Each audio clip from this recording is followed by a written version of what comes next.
Assalamualaikum warahmatullahi wabarakatuh. Halo semuanya, gimana nih kabar kalian semua? Aku harap sih kalian baik-baik aja ya. Nah guys, kita ini mau ngasih tahu tentang beberapa larangan saat bulan puasa melalui kisah-kisah menarik loh. Tapi yang mau kita kasih tahu hanya satu cerita saja. Karena jika terlalu banyak, kalian pasti bakalan bosan dong. Semoga kalian enjoy ya sama ceritanya.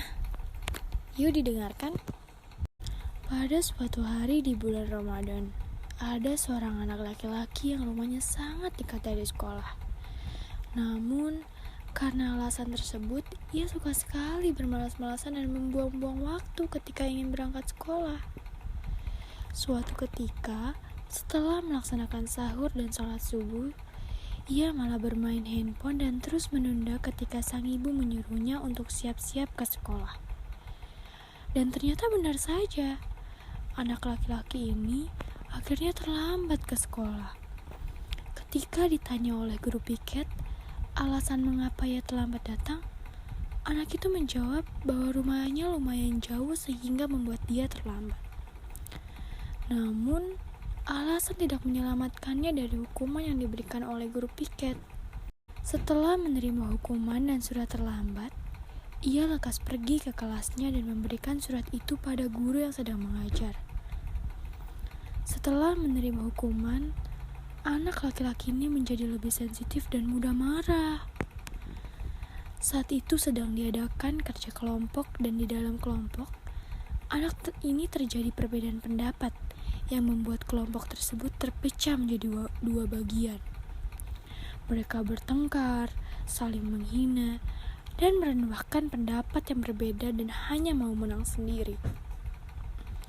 Situasi semakin memanas, sehingga guru pun harus turun tangan untuk melerai mereka. Setelah pelajaran terakhir, sang guru menyeru anak-anak untuk sholat zuhur terlebih dahulu sebelum pulang ke rumah. Namun, karena perasaannya yang sedang kesal, ia bersembunyi di kelas ketika anak-anak yang lain pergi menunaikan sholat zuhur. Ia bahkan berencana untuk tidak menunaikan sholat karena perasaannya yang masih kesal. Setelah sekolah selesai, teman dari anak laki-laki ini mengajak dia untuk pergi ke warung dan membeli minuman es untuk menyegarkan diri. Namun, karena tahu konsekuensi dari membatalkan puasa, anak ini menolak dan langsung pergi ke rumahnya. Nah guys, dari cerita di atas digambarkan kalau anak ini berbohong kepada guru piket. Padahal anak ini sedang menjalankan puasa. Berbohong tapi puasa. Ayo, siapa yang lagi puasa tapi masih bisa bohong? Semoga aja tidak ada dari kita ya. Amin ya rabbal alamin. Nah, yuk kita kembali ke topik awal. Aku mau sedikit jelasin tentang berbohong tetapi puasa. Allah Subhanahu wa Ta'ala akan menilai puasa kita sia-sia jika kita melakukan hal tersebut. Meski kita menahan haus dan lapar dari pagi hingga sore, jika kita melakukan hal tersebut, Allah Subhanahu wa Ta'ala hanya menganggap puasa kita hal sepele. Seperti dalam hadis, orang yang tidak menjauhi perkataan dusta dan mengamalkan dustanya, maka tidak ada hajat bagi Allah untuk menilai puasanya, meski ia bersusah payah seharian menjauhi makanan dan minum. Hadis riwayat Bukhari. Nah, gimana tuh? Jangan sampai kalian bohong di bulan Ramadan ini, soalnya sayang banget. Kalian udah puasa capek-capek, tapi ternilai hanya karena kalian bohong. Yuk kita lanjut ke bagian berikutnya. Di cerita sebelumnya, diceritain kalau ada anak-anak yang bertengkar karena perbedaan pendapat. Puasa itu bukan hanya menahan makan dan minum, tetapi juga menahan hasrat untuk melakukan hal-hal yang sesungguhnya dilarang oleh Allah Subhanahu wa Ta'ala. Seperti halnya bertengkar di bulan Ramadan. Waduh guys, kalian jangan sampai bertengkar ya. Dan jika kalian diajak bertengkar, kalian harus ingat hadis ini. Puasa adalah membenteng diri, maka bila salah satu seseorang kamu Di hari ia berpuasa, janganlah berkata kotor dan berteriak-teriak. Dan jika seseorang memakinya atau mengajaknya bertengkar, hendaklah ia mengatakan, sesungguhnya aku sedang berpuasa. Hadis riwayat Bukhari dan Muslim.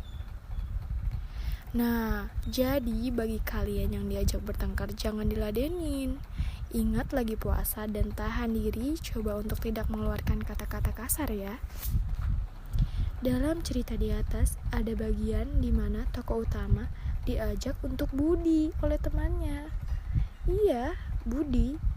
Atau bisa dibilang buka diam-diam. Siapa nih di sini yang seperti itu? Semoga tidak ada ya guys, karena dosanya sangat besar dan kalian gak akan bisa mengganti puasanya. Mau dengar hadisnya gak? Seperti ini hadisnya.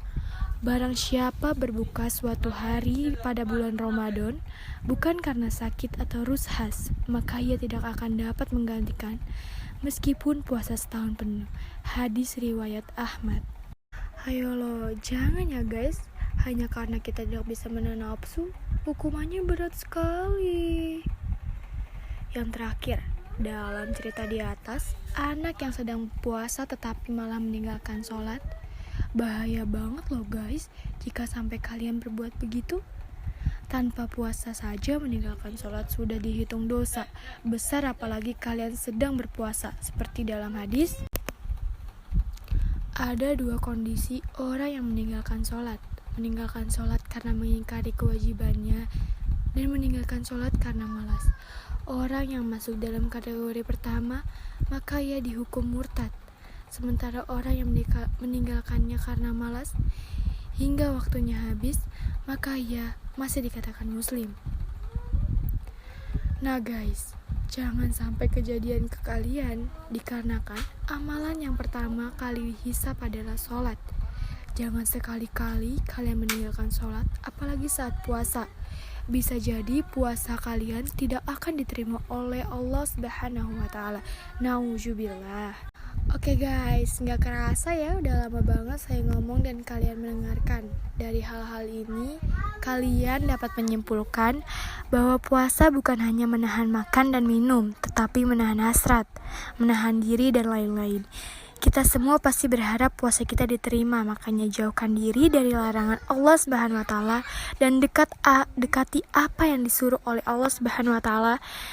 Dan semangat bagi kalian menjalankan puasanya. Saya izin pamit dan sampai berjumpa di konten selanjutnya. Bye bye guys. Wassalamualaikum warahmatullahi wabarakatuh.